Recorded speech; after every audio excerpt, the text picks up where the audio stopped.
9.66 or 8.8. One line cook, who's leaving soon for the summer to go work at a resort in Montana, laughingly said she was so good today she's at an 11 and shares how much she's going to miss everyone while she's gone.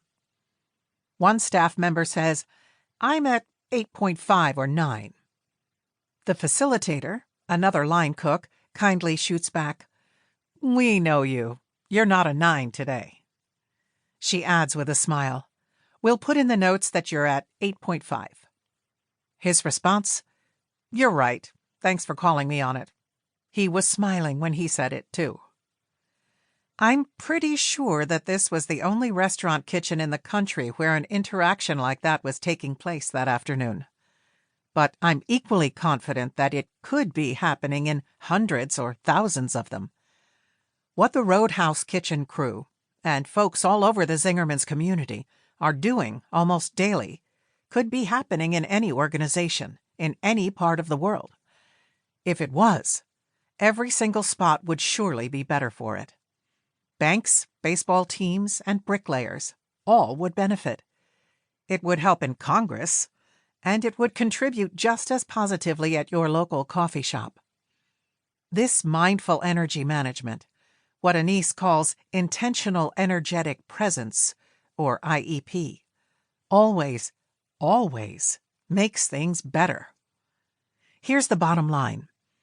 The work that Anese is sharing in this book, and in Contagious Culture before it, has the power to have an enormously positive impact on your organization, and really your whole life. Beyond the cost of this book, making the changes Anese is advocating will cost you next to nothing. But the benefits they can bring to your organization, to your own work, and to your life outside of work are, no exaggeration, enormous. How do we use IEP here at Zingerman's? The icebreaker at the kitchen huddle at the Roadhouse is just one small example. Much more significantly, we've made positive energy a performance expectation. That's right. The stuff Anese is teaching is not just a bit of extra information or fancy icing on your organizational cake. It's not human resources happy talk or a pretty poster to put on the wall in the break room. It's a hardcore, real-life part of people's daily job duties. Mine, as well as the newest member of the staff we just hired to work the night shift. What does that mean in practice? If you're a great baker, but you bring bad energy every day, we need to talk.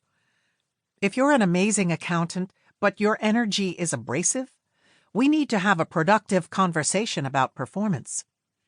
While, of course, we coach folks who have suboptimal or negative energy on how to improve, we treat energy just as seriously as we would a bread baker whose dough doesn't rise or an accountant who can't add.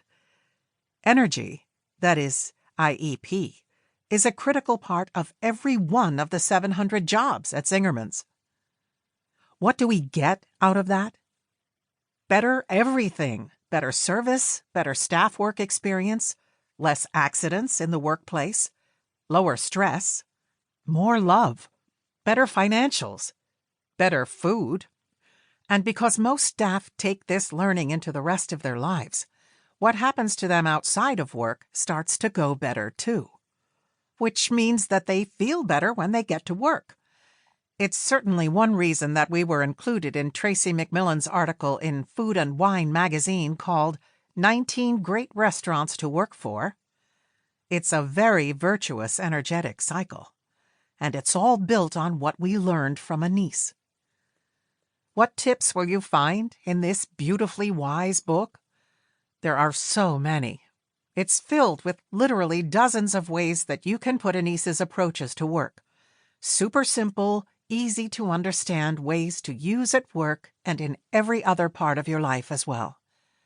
Mind you, they're simple, but I didn't say they were easy. Changing a lifetime of habits can, to state the almost obvious, be really hard.